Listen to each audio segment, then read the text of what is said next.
Hi, my name is Gabe Newell, and welcome to Left 4 Dead 2. We love this style of zombie-driven cooperative gameplay. Tom Leonard and the rest of the Left 4 Dead 2 team had a great time building on the design and game mechanics of the original, and we hope you have as much fun playing the game as we did making it.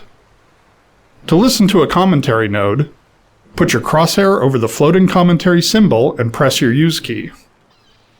To stop a commentary node, put your crosshair over the rotating node and press the use key again. Some commentary nodes may take control of the game in order to show something to you. In these cases, simply press your use key again to stop the commentary. Please let me know what you think after you've had a chance to play Left 4 Dead 2. I can be reached at gaben@valvesoftware.com. I get about 10,000 emails each time we release a game, and while I can't respond to all of them, I do read all of them. Thanks and have fun. We did a lot of work in Left 4 Dead 2 to make every campaign unique in terms of flavor and gameplay. This drove our decisions in regard to locale, lighting, population, music, and events. We wanted to create a continuous set of locations proceeding through the South, with the goal of making each location iconic and evocative. We drew up an overall world map of our version of the South, and charted out a journey through a variety of locations. While each location has its own particular common zombie types, we further differentiated each campaign by creating uncommon zombies, which are thematically tied to that location. The uncommon zombies also have specific gameplay mechanics that make them unique. In each campaign, the music blended specific elements of the location with the central recurring Left 4 Dead theme. We also designed new elements in each campaign, where the director could take control in interesting ways, be it weather, unique paths, or types of crescendo events and finales. Since players spend the vast majority of their time shooting the common infected, we wanted to improve the feedback and visceral nature of this experience. In Left 4 Dead 1, we provided only the ability to shoot off limbs, with blood decals for bullet hits appearing only on the PC. Now, in Left 4 Dead 2, there are 43 unique ways to damage an infected, from gunfire through melee weapons all the way up to explosive damage. Because many of these wounds are non-fatal, players are able to wound an infected more than once, resulting in about 780 possible damage combinations. To create the appearance of a wound, we project a texture modified by an ellipsoid that culls the pixels of the wounded area from the infected, creating a cavity for the wound to fit into. To avoid memory overhead, instead of creating wound variants for each of the infected, the wounds are spawned as separate objects that work for the entire horde. Our scripting system allows us to spawn specific wounds from specific weapon hits. For example, the sniper rifle headshot explodes the head, and the axe creates a slash across the meaty areas of the body.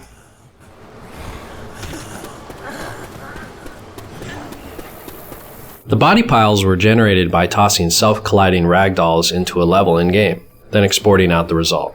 We were able to use a debugging tool to drag them into artistic piles. Content creation at its most enjoyable. Unfortunately, the process was so efficient that it took only about 2 hours.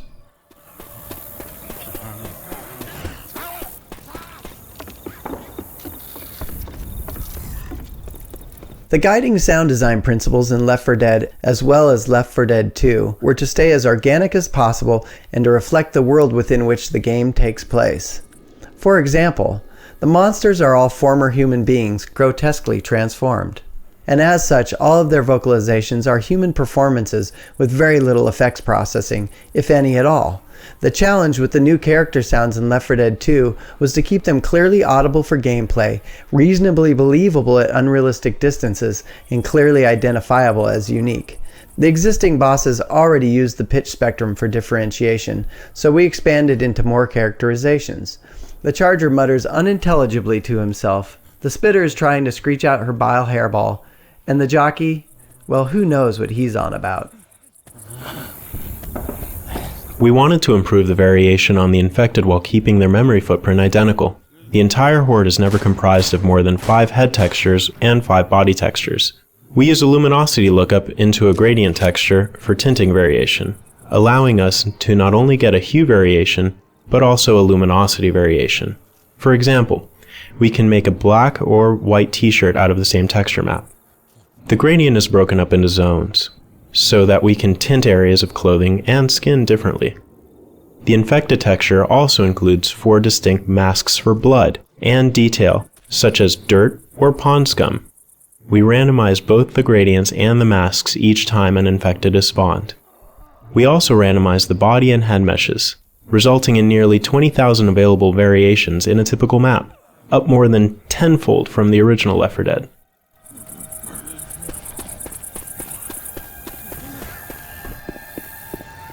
When deciding what to do about the music for Left 4 Dead 2, we faced some interesting challenges. Some of the music in Left 4 Dead 1 plays an iconic and important role in gameplay, and we felt that it shouldn't really be changed. On the other hand, the game is set in the southern United States, which is rich with musical identity, so we also felt that adding some local flavor to each campaign would really help set the tone for that campaign. The solution to bridging the gap between the new local campaign music and the more traditional horror music from the first game was solved in several ways. First, we kept all the original themes from Left 4 Dead 1, but arranged them in a style consistent with the local campaign's theme. Second, we wrote an overarching set of cinematic Southern Goth pieces for the entire game. Finally, we wrote new pieces for the new characters in the style of Left 4 Dead 1. By doing all of this, we established that these are new characters in new places, but they're sharing the experience of everyone else in the Left 4 Dead universe.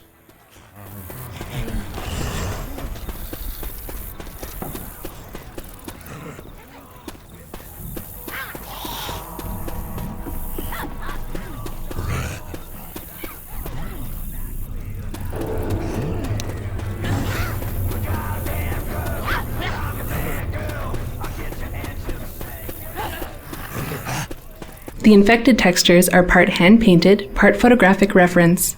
One of our team members had a nightmare folder full of photographs of people suffering from bizarre diseases and injuries. They were so hard to look at that the infected actually contained none of these. Instead, the secret ingredients for infecting normal-looking human textures are photos of housing insulation and potato skins.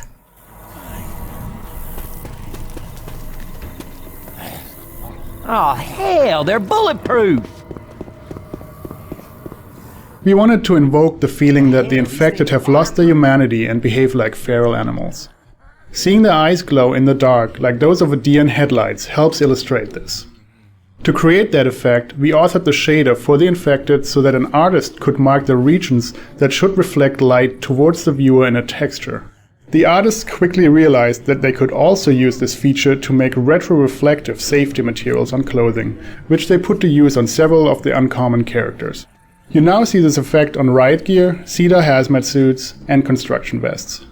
As a side benefit, we found that the retro-reflective effect also helped players identify targets in very dark areas.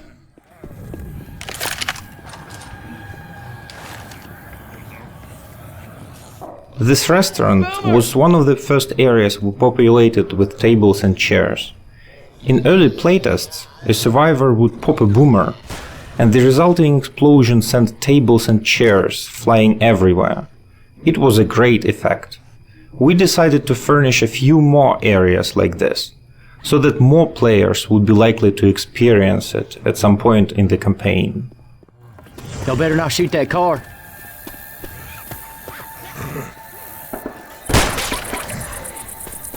The pipe bomb has always been a crowd pleaser, but in Left 4 Dead 1 we were forced to disable ragdolls and jibs and replace them with a blood mist due to performance issues.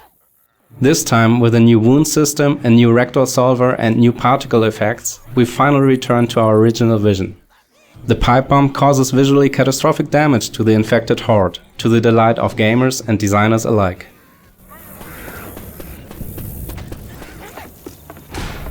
That's what I'm talking about!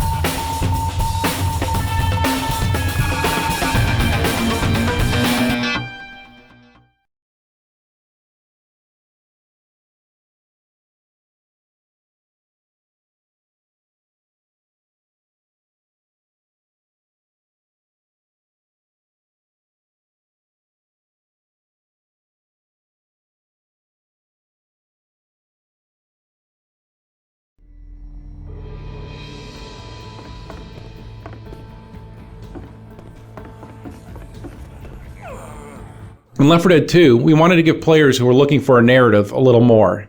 To do this, we introduced the 4 survivors to each other and the infection as we begin the game. This lets us see the world changing through their eyes, and the world is changing. Each new campaign shows a different stage in reaction to the infection. We start with Sita's naive, underwhelming response, and end with the military's cold but needed resolve to save only those they can. We also connect each campaign. So while you know you escape Whispering Oaks and Dark Carnival, you also know that it's just one escape of many on your journey to safety in New Orleans. Time does pass between campaigns, but each campaign starts with the previous rescue vehicle. We also continue to spread hints and clues to the infection. There is more story in the dialogue this time around, but players should still search for and read graffiti and notes in the world. Observant players of Left 4 Dead will notice some tie-ins to the story as both games are set in the same world. The new Special Infected were designed with a variety of goals in mind. They needed to fill in gaps left by the other specials.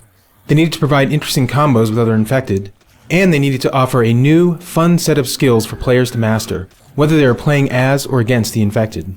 When we began Left 4 Dead 2, we had a list of several dozen Infected types that have been discussed over the past several years. We added a fair number of new designs to those, and eventually whittled our list down to the final 3: the Charger, the Spitter, and the Jockey. The best Survivor teams stick close together and buckle down under attack, quickly fending off Infected attacks. To provide an opening for the Infected to capitalize upon, we created the Charger. His charge attack not only separates members from the group, but will bowl down tightly clumped survivors, giving a few crucial moments for the other Infected to attack. The only non-boss Infected who is immune to being bashed, his design encourages players to keep a quick trigger finger and a watchful eye on their companions, while also keeping their distance. The Spitter's area of denial attack serves a variety of purposes. While the initial pool of acid permits a few moments for escape, its damage increases as the acid begins to do its work. Lingering in or passing through the pool of acid is a dangerous proposition, and it can quickly force a group of survivors out of a tight spot, or drive a wedge between members of a group. The Jockey is the one special that retains control after he's begun his incapacitating attack. He's also the only special that allows a survivor to maintain enough control to fight back. A well-played Jockey has many ways of driving a survivor to a deadly end, either at the hands of other Infected, or through the environment itself. Just getting a survivor far enough out of the group for another special to prey upon is often the Jockey's greatest strength. All of these special types provide unique opportunities for combined attacks alongside the classic Hunter, Smoker, and Boomer.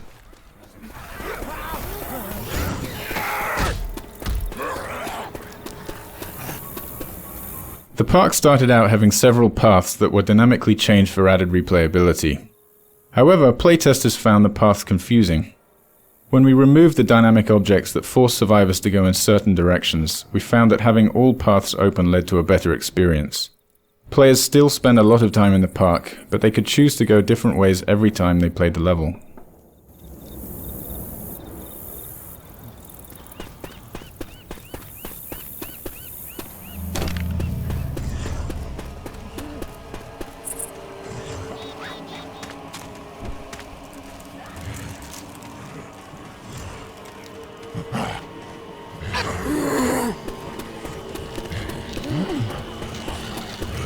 With the added variety of weapons in Left 4 Dead 2, we wanted to encourage players to scavenge weapons and switch between them frequently.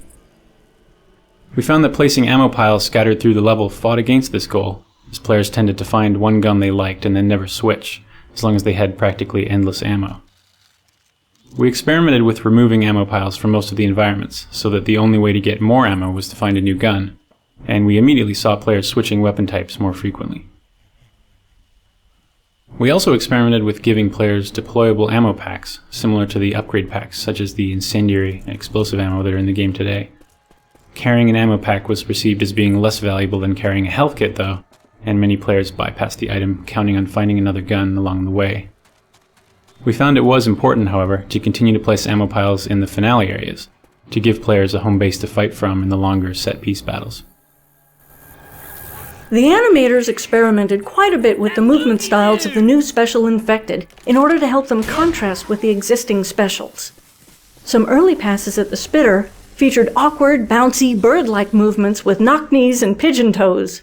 She certainly looked different, but it was a little too humorous and didn't project enough of a feeling of strength and danger, so she ended up with much more aggressive posing and actions. We tried a few animal-inspired runs for the Jockey, including sideways leaping hops like a lemur and a four-legged hyena-like gallop. These fit with his maniacal laughter, but again, needed to be more aggressive. Such movements also would have caused problems maneuvering the character and reading its intentions in-game, especially in versus mode. They also seem too much of a mutation from the character's original human state when considering the amount of time from the start of his infection. The jockey's final movement pass has him on 2 legs with just the right touch of animal inspiration, a menacing, predatory hunch, and hands bent rather like a praying mantis, ready to give survivors a big, deadly hug. In Left 4 Dead 1, long narrow hallways usually meant relative safety for survivors. One player could cover the front, and another could cover the rear, while players in the middle healed. With the addition of the Charger, however, the long and narrow hallways in Left 4 Dead 2 turn out to be extremely dangerous. The 2 overpasses in this area continue throughout the rest of the campaign, and eventually meet up with the bridge that the survivors must cross to escape. When we initially designed the campaign, we planned for these overpasses to guide players to their eventual goal.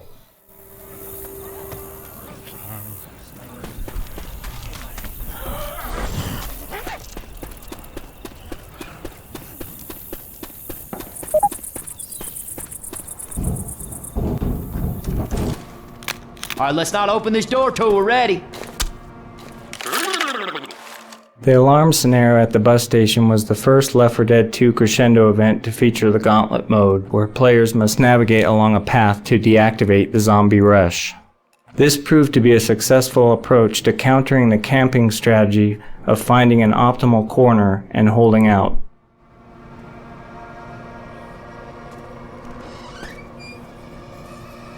Hey, turn it off! Turn it off!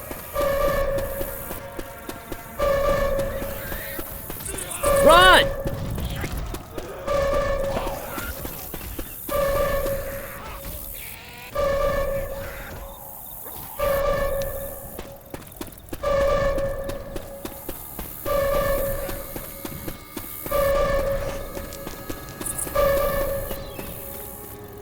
Hey, turn it off! Turn it off!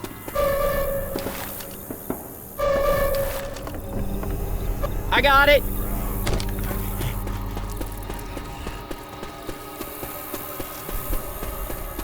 Left 4 Dead 1 had a good, fictionally justifiable cast of guns, the M16 being a standard police and military weapon, for example.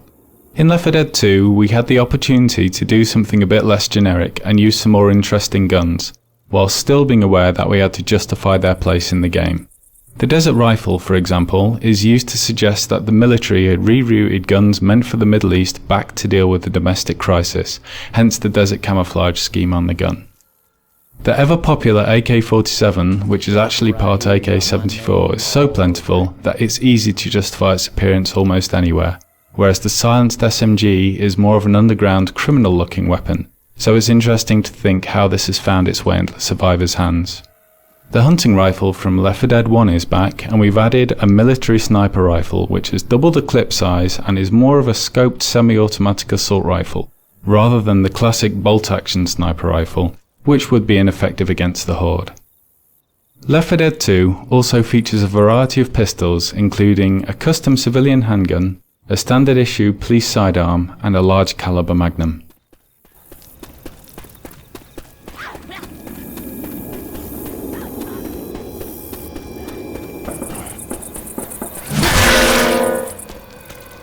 Because Left 4 Dead 1 took place entirely during the night, it was fairly straightforward to light the path we wanted players to take.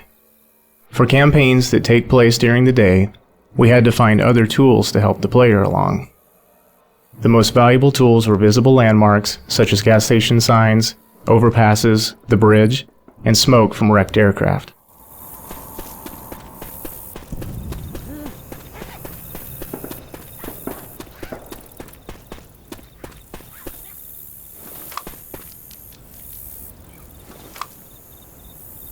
As with our efforts to replace the first aid kit, replacing the pain pills item was a challenge.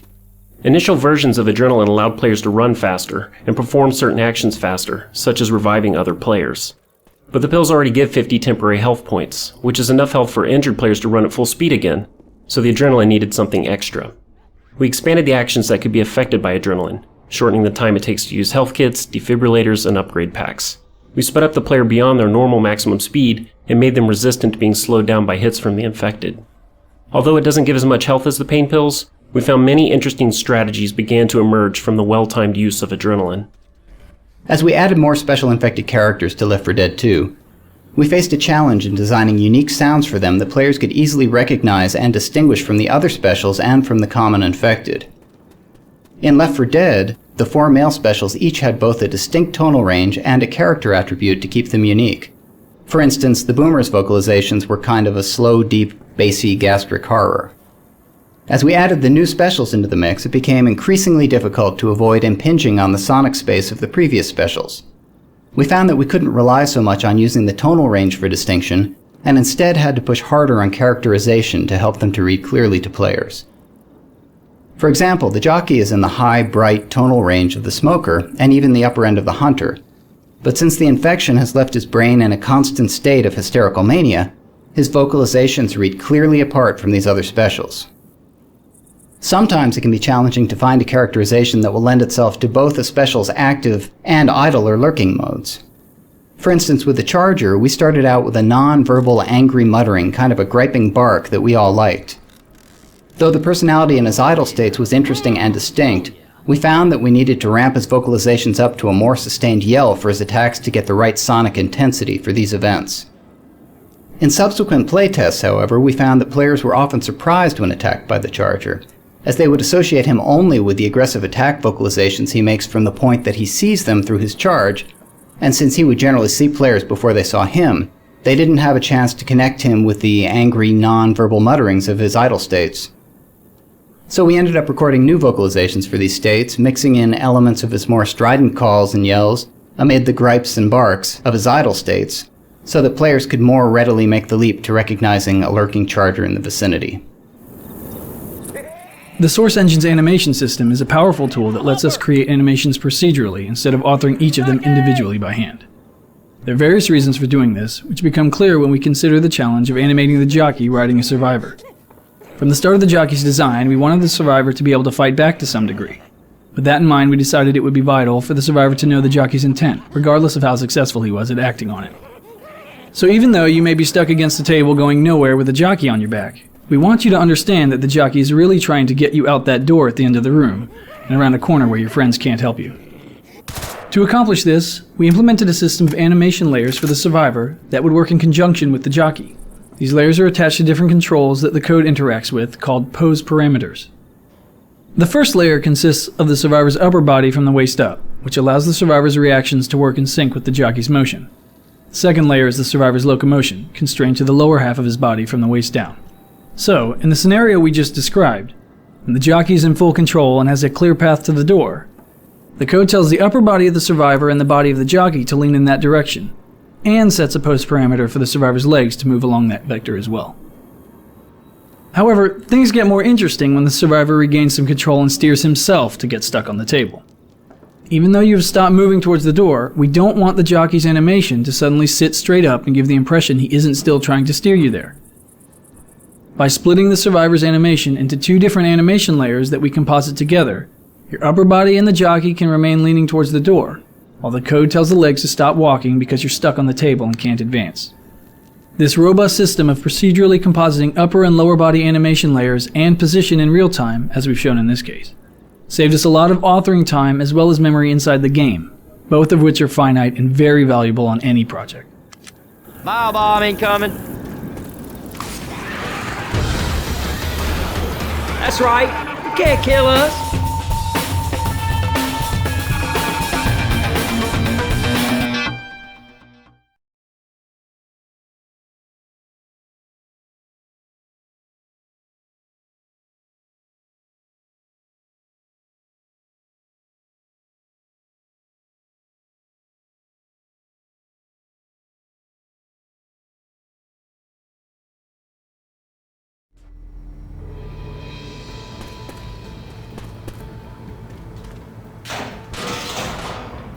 Up until Left 4 Dead 2, all playtests conducted at Valve required an observer from the team to sit behind each tester and observe them directly. For Left 4 Dead 2, we developed a system where a single observer could view each playtester's screen in parallel with webcams that captured the playtester's reaction. We recorded every playtest so we could go back and reference specific moments at will. This meant that most of the team could continue working during the playtest, which often takes several hours out of every day. This drop onto the bus shows a good example of what we call a return. If a survivor walks on top of the bus, he has a height advantage against the infected. However, a smoker can pull him down off the bus so that he has to go around and up the stairs to get back with the rest of the team.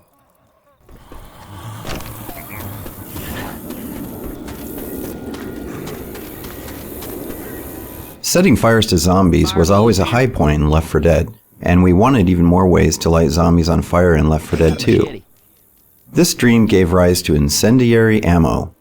Initially, we dispensed incendiary ammo and later explosive ammo from fixed ammo boxes placed through the levels. These boxes could be used many times by a player. But while this was fun for playtesters, we found that they were either hesitant to progress away from the item or hoarded the special ammo until they really needed it. We tried replacing one of our previous experiments, the ammo pack, with a version that deployed a 1 use per player ammo upgrade box. This allowed players to carry the upgrade pack until they sensed they would need a little more firepower in an upcoming arena, and the player carrying it gets the satisfaction of providing a substantial buff to his teammates.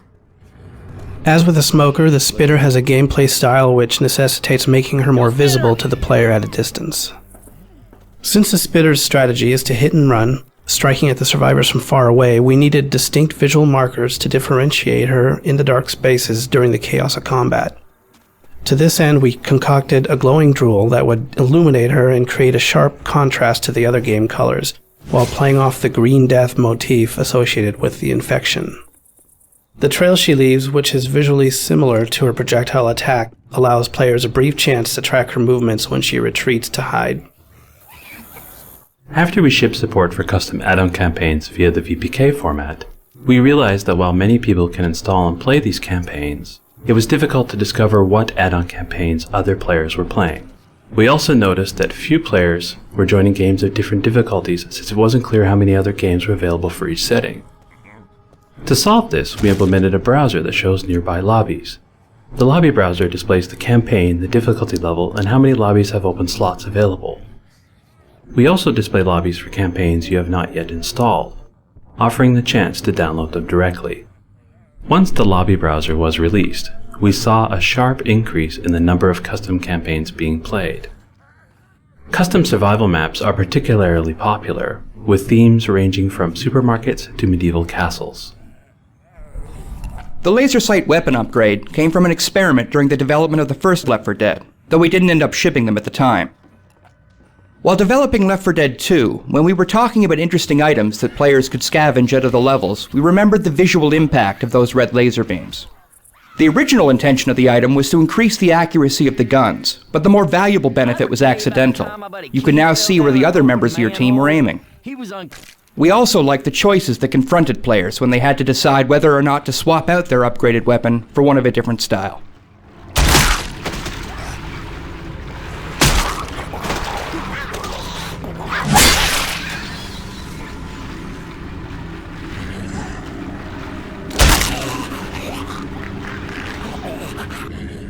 Shit. They all got alarms. After Left 4 Dead 1 shipped, we wanted to experiment with an optional crescendo event. The impound lot is the final version of that experiment. It's difficult for a survivor team to navigate through without setting off a single car alarm, and if they manage it, the experience of carefully sneaking through an obstacle course full of traps is itself quite rewarding. Hey, up this ladder.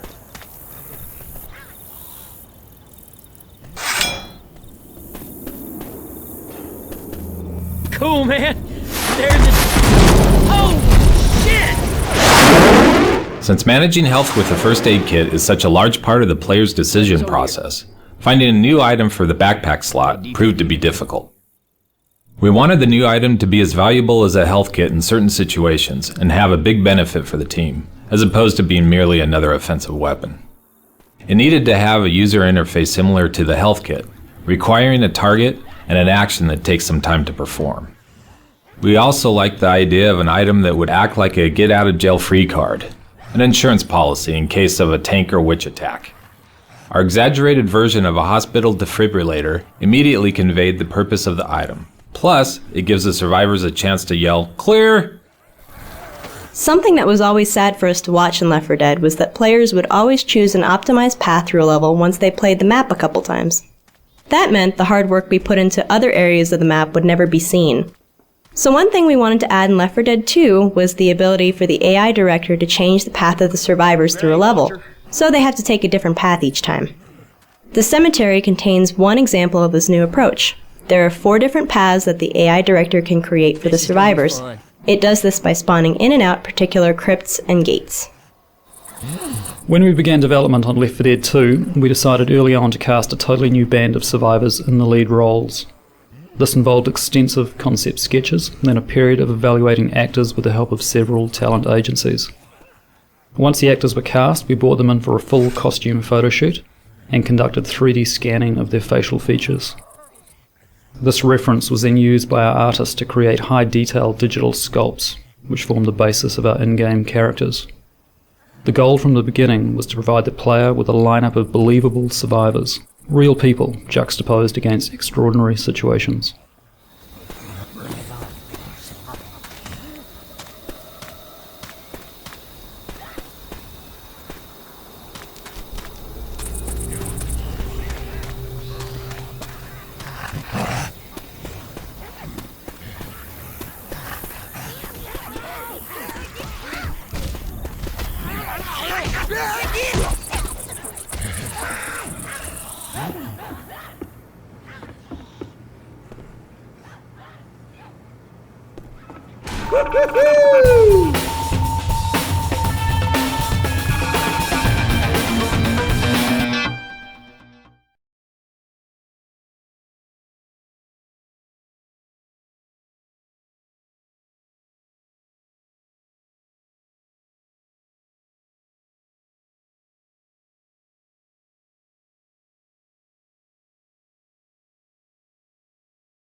Whoa! The writers originally devised a biography for a convict character. There was an idea that here in the lawless world of the infected, this escaped convict, sick of wearing prison clothes, had taken the effort to loot a very expensive white suit from an abandoned clothing store. He might as well survive the apocalypse in style. This concept gradually evolved into the riverboat gambler.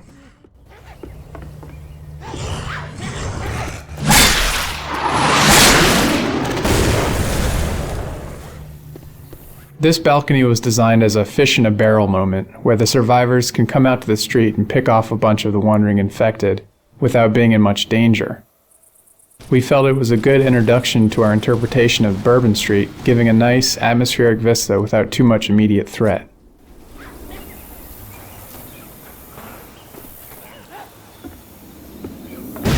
Come on, turn around. Where's a bridge? Level designers in Left 4 Dead 1 placed individual items, such as pipe bombs, Molotovs, and pills, all over the levels. The AI director had the ability to pick which instance of each item to spawn. This meant that pills would never spawn in the same place as a pipe bomb or Molotov. In Left 4 Dead 2, we decided that we wanted more variety in item spawning, so we now simply place an entity called a weapon item spawn. The AI director not only chooses whether or not an item will spawn in a given location, it also chooses what type of item will appear. We deliberately sought to design iconic French Quarter locales that would be fun to fight in. This jazz club gave us a nice large interior space that offered a break from exterior streets and alleys. One of the challenges with melee weapons is getting them to feel right and look decent. In order to get the fire axe to look right when playing the game, it had to cross the screen within 3 or 4 frames. To enhance visibility, we swapped between the normal axe and a smeared version, along with a particle effect to cheat a motion blur. The smeared axe hits at the correct time, but allows your eyes to follow the action. Because sound is such a crucial gameplay element in Left 4 Dead, the designers needed temporary sounds to test out ideas for the new boss infected. Sometimes we were able to pull temp sounds from unused performances in our library. but in Left 4 Dead 2, the sound designers did their own temp performances. The goal with these is to be just functional enough to test the new character's viability. As such, some of the temp voices for the characters were quite funny. While inappropriate for the actual game, some of the sounds were highly popular within the team, and it was common to hear animators up and down the halls mimicking the early Charger test calls. Left 4 Dead 2's level designers started out by experimenting with variants on the proven designs of Left 4 Dead 1. For example, we tried out several situations where there was a benefit to splitting up the group. We soon found that Left 4 Dead 1 had done such a good job of training people to stick together, it was incredibly difficult to get them to separate. We abandoned that experiment, but retained some of the elements to apply during crescendo events. For example, in the mall gun shop sequence, it can sometimes be advantageous to send 1 or 2 survivors to retrieve the cola, while the remaining survivors stay on high ground to provide cover. This is the only traditional crescendo event in the Parish campaign. In Left 4 Dead 1, every crescendo event was essentially a button press where players held out in one spot until the infected stopped coming. While we added the onslaught and optional crescendo variations, we felt that the old school Left 4 Dead style event still had some life in it. Looking at reference from New Orleans, we saw a lot of images of Mardi Gras. We decided we couldn't have a campaign set in that region without a parade float. We designed our float to look a bit sinister. Whereas most jester heads are typically bright and goofy, we wanted ours to be a bit darker and more scary, so we made the model appear more angular. We also chose colors that were less cheerful and more in keeping with the fall festival. Valve has a history of supporting community developers and helping to promote their creations.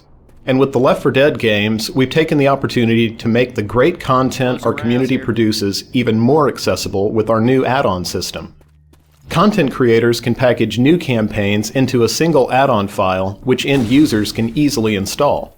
Users can now view titles, descriptions, authors, and other information for all of their installed add-ons via an in-game interface. Add-ons work seamlessly with the matchmaking system so that users can quickly get into games featuring community campaigns they've already installed and can easily download new ones to try. The response to Left 4 Dead add-ons has been very positive, and we were happy to see huge, all-new campaigns being played within weeks of the system going live.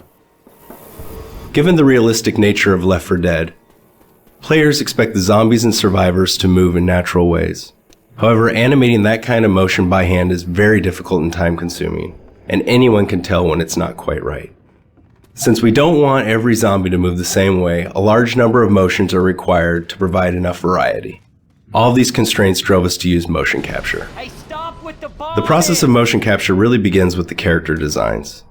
Once we've decided how we want the survivors and zombies to look and behave, we audition actors just as we would any other performance piece. For instance, a 265-pound high school coach moves very differently from a 115-pound TV producer. Using one actor for both roles would be a mistake. So we look for people who fit the body type and who can bring out the character's personality in their motion. On the other hand, in the case of the zombies, we consider them more like feral animals. So we'll use only one actor for all of them, regardless of gender. We then provide the studio with a digital character, a list of the moves we would like to do, and the props we'll need. Once actors are chosen, we head to the studio and spend a day with them recording the motions we need for the game. It's a very physically demanding day, and in order not to exhaust the actor early in the session, we oscillate the captures between high and low intensity actions. Just try crouch walking 40 feet as our survivors do, and you'll feel the burn. But that's just one of hundreds of motions we record for each character. During the session, we can watch the actor's motion applied in real time to our character model, and work with them to get the look we want. In some cases, we do multiple takes to let the actor provide us with different perspectives or to add some variety. We also record the actor on video during the motion capture to use for extra reference. With the motions recorded, the studio processes the data, and then it is up to us to extract the motions we want to keep. For some motions, we need to create loops. For example, to create a run cycle, we may only use half a second from the 3 seconds of running we recorded at the session. We augment these recorded motions with adjustments or additions by hand, and then compile them into the character models you see in-game. Realistic human motion is very subtle and noisy, and we can all tell subconsciously when it isn't quite right, even if we can't articulate why. Without motion capture, the characters of Left 4 Dead wouldn't be nearly as convincing or as interesting as they are.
After we shipped Left 4 Dead, we heard a lot of positive responses about the infected that were unique to their locales.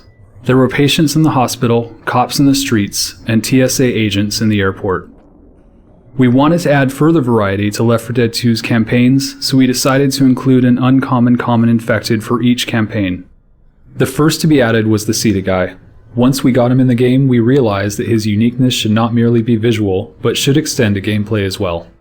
In the case of the Ceta guy, his hazmat suit suggested that he should be impervious to fire. We extended this notion when we added the Mudman, the Clown, the Construction Worker, and the Riot Cop. The bridge! The bridge!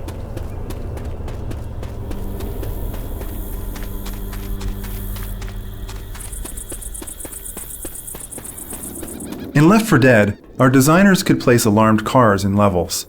When shot, these cars would flash and make noise, attracting the infected horde. Unfortunately, the alarmed cars would be located in the same position on every playthrough, taking away from the desired unpredictability. In Left 4 Dead 2, designers can now place groups of alarmed cars and let the AI director mix and match which cars have active alarms, if any. For example, in the section of the game that you've just played, there are 3 such cars whose alarm state the director can control dynamically, making this area less predictable from game to game. That's right. You can't kill us.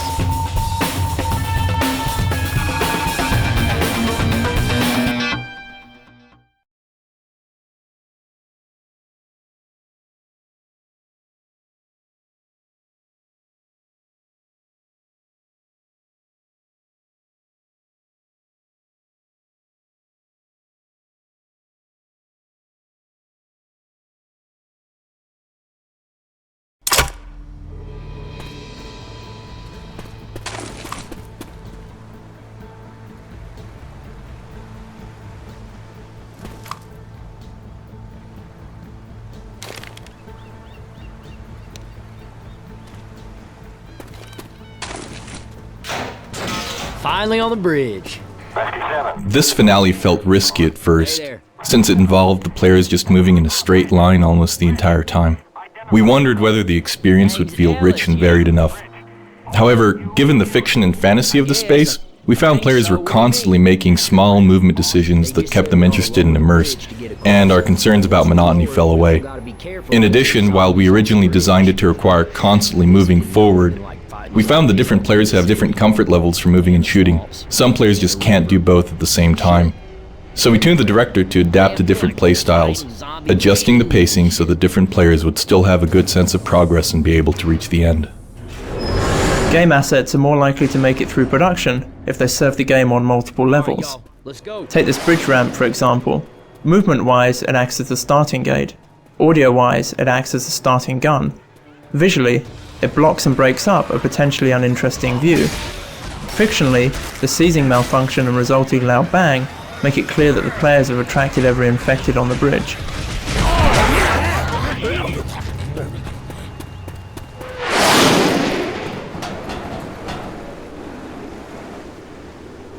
One of our most important tools for creating and evaluating environments was what we called the Left for Dictionary. This collectively developed set of terms, ideas, and gameplay grammar describes spaces via their physical properties, functions to gameplay, and their relative advantage or disadvantage to the survivor or infected sides. This provided the team with a shared language for types of gameplay spaces with examples such as capillary, close quarters, open space, funnel, king of the hill, etc. It also allowed the team to talk about and explore new permutations of spaces in a very clear way. The Left for Dictionary proved instrumental in allowing us to efficiently refine our environments and tune difficulty based on an understanding of how each type of space would influence the gameplay. It was especially useful in this bridge map, where we start with a very uniform bridge and instead of rooms, hallways, etc., we create desirable game spaces using vehicles and damaged portions of the structure. Most of the region where Left 4 Dead 2 is set is quite flat. There are few hills or changes in elevation, but maps without any elevation change can be monotonous both visually and in terms of gameplay.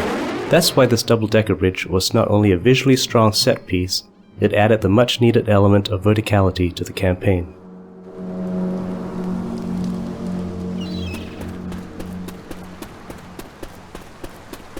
Stormy weather effects give the director yet another way to influence gameplay by altering the player's sensory capacity. One goal of the weather effects is to draw the team together and put them in a defensive stance, such as taking refuge within a building. In this respect, weather is much like a crescendo event, but because it's entirely under director control, it can happen at any time, any place. The storm itself is created using a combination of particle effects, fog, tone mapping, local contrast, post-processing, DSP alterations, and sound effects. While technically a storm can strike in any environment, we chose to limit it to the Milltown campaign in order to provide a fictional background for the flooding of the maps. Thus the storm is thematically tied to a new navigational challenge and creates a unique experience for that campaign. The grenade launcher came about purely out of our desire to see more explosions and more zombies killed by explosions. We found that something interesting happened when we gave one of the 4 survivors a grenade launcher. They became more vulnerable to close-up attacks, and their teammates adjusted their strategy accordingly. A pattern emerged where one player would lob grenades from afar at approaching mobs, and the other players would clear off the stragglers when they got too close. The new campaigns in Left 4 Dead 2 featured a great deal more water than in the original game. Therefore, it was a priority to improve our water rendering. One of the most important new pieces of technology enabled artists to paint water flow uniquely on each water surface. This allows us to make the water look like it's flowing in any direction we desire without any constraints. This not only looks better, it aids gameplay by subtly guiding the player where they need to go. As an example, in the swamp levels, the water usually appears to flow towards the end of the level.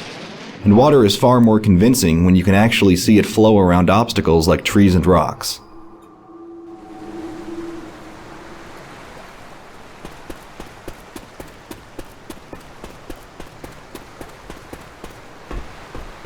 Traditionally, players were connecting to our multiplayer games by selecting a server with available player slots from a very big list. Players might select a server by an appealing server name or network latency. This worked well for 24 or 32 player games, where many players could have a great experience even without tight cooperation with their teammates. But for Left 4 Dead franchise, a different approach was required. We wanted to build a group of 4 players who could start a campaign together, possibly as complete strangers, but quickly acquire the feeling of being a bonded team. Valve matchmaking operates on a vast set of player statistics, from headshot percentages of friendly fire incidents to the likelihood of sharing a first aid kit with a wounded teammate. In the years since Left 4 Dead's release, our matchmaking system has undergone many changes, resulting in better player experience and longer average team playtime together. With the introduction of new team game modes, we now even measure performance of the entire team and do our best to provide the players with reliable teammates and worthy opponents. We continue to gather and analyze an abundance of statistical information from our real-world players and use that to improve our matchmaking system. For Left 4 Dead 2, the Source Engine received many new features and optimizations that enable it to handle denser, higher resolution environments, effects, and characters.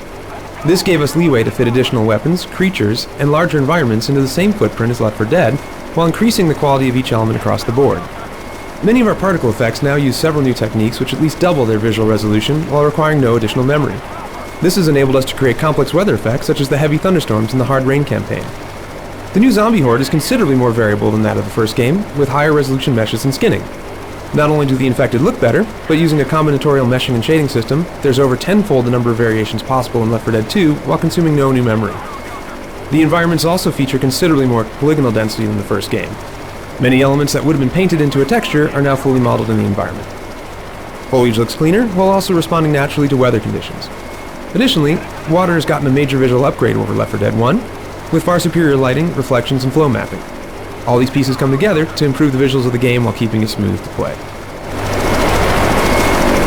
The Source Engine uses two different methods for modeling world environments: a volume-based system for general forms and a polygon-based system for details. Each has its own advantages and disadvantages, and they must be integrated together to create a game map.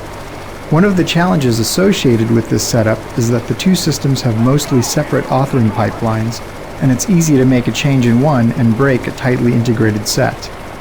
As part of making the modular kit of parts that was used to create this bridge, we developed a new hybrid workflow that allows content authors to create and iteratively edit both types of world geometry simultaneously in a single tool.